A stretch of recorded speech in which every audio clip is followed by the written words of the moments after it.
Bonjour chers collègues, je m'appelle Mohamed Tahawi et mon ami Moussa El Qadi. On va vous présenter un exposé sur le logiciel libre et open source QuantumGIS. Donc je vous souhaite une bonne compréhension.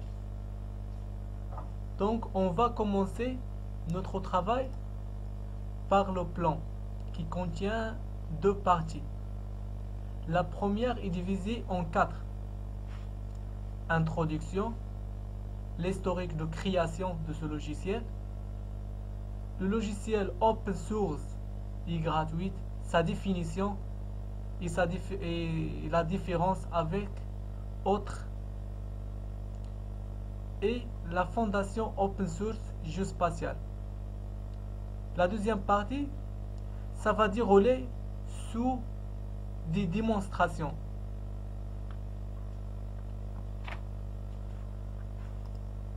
Donc, généralité sur le logiciel libre QuantumGIS. QuantumGIS est un logiciel SIG, système d'information géographique, libre et multiplateforme, c'est-à-dire qu'on peut l'exploiter sous plusieurs environnements, comme Microsoft Windows, Linux, Macintosh, Android et autres. Il est aussi disponible sous plusieurs langues. Parmi ces langues, on trouve le français. Il a publié sous une licence GPL et son développement est début depuis mai 2001. Il est sorti en tant que projet en 2002. La dernière version de ce logiciel sortie en 31 octobre 2014. C'est la version 2.6.1. Et l'accès au site web est disponible via ce lien. Donc voilà le lien qui permet l'accès aux pages web de ce logiciel. Cette page nous a permis de faire et connaître toutes les informations à propos de ce logiciel QuantumGIS. Par exemple, télécharger les différentes versions. Et parmi ces versions, la dernière, celle-ci, et aussi il nous a permis de télécharger les différentes documentations proportionnelles de chaque version sous forme de PDF. Aussi, on peut contribuer au développement du logiciel. Donc, quelles sont les caractéristiques d'un logiciel libre et quelle est la différence avec un autre freeware? Ces caractéristiques indiquent quelle est la possibilité de libre, redistribution, l'accès au code source, de modification de celle-ci et la réalisation de travaux dirigés à condition de rester dans la licence originelle.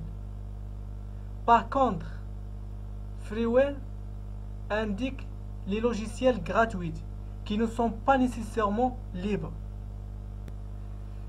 Donc, quelles sont les caractéristiques de QuantumGIS? Les caractéristiques sont les suivantes. Gère l'extension spatiale de PostGIS, prend en charge un grand nombre de formats de données vectoriels, c'est-à-dire shapefile, les couvertures ArcInfo, MapInfo, GraphGIS, etc. Aussi prend également en charge un nombre important de formats de couches matricielles, comme TIFF, GPG, GeoTIFF et autres. Aussi, il est utilisé comme interface graphique du site GRASS, un modèle de lecture et écriture de données GPS, et aussi un module de géoréférencement qui permet de caler une image dans un référentiel terrestre. Donc, QuantumGIS, il fait partie des projets de la fondation Open Source Geospatial. Donc, qu'est-ce que cette fondation? La fondation Open Source Geospatial, c'est une association à but non lucratif, créée le 27 février 2006 aux États-Unis.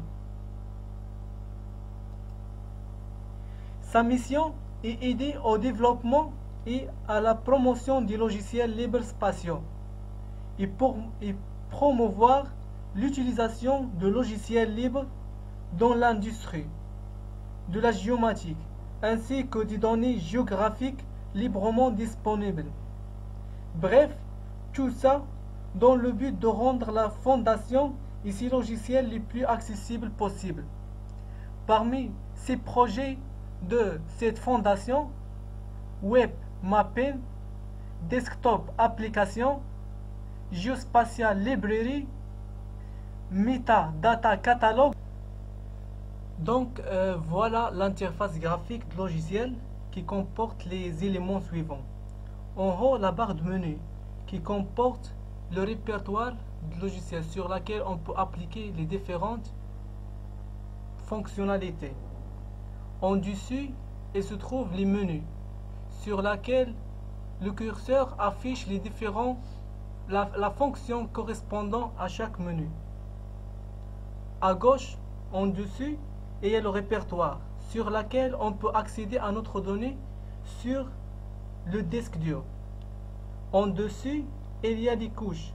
Cette partie permet d'afficher les différentes couches au calque qu'on peut créer.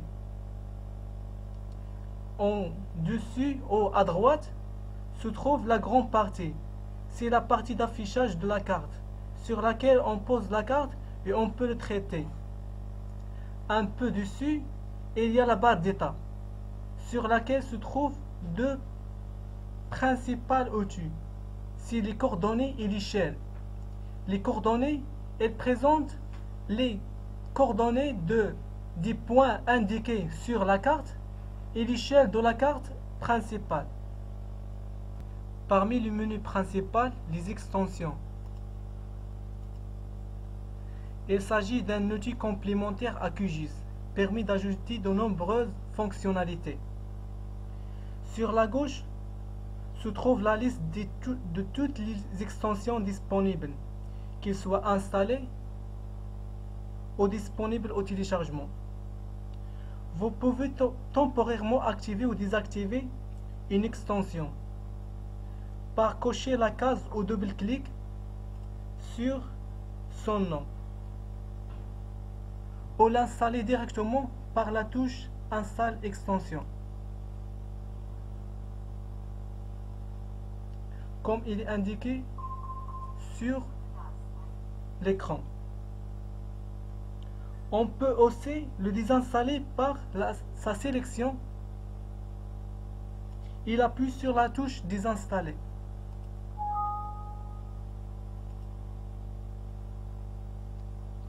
Et par défaut, ça présente les extensions conseillées, c'est-à-dire les plus utilisées et fréquemment utilisées dans QGIS.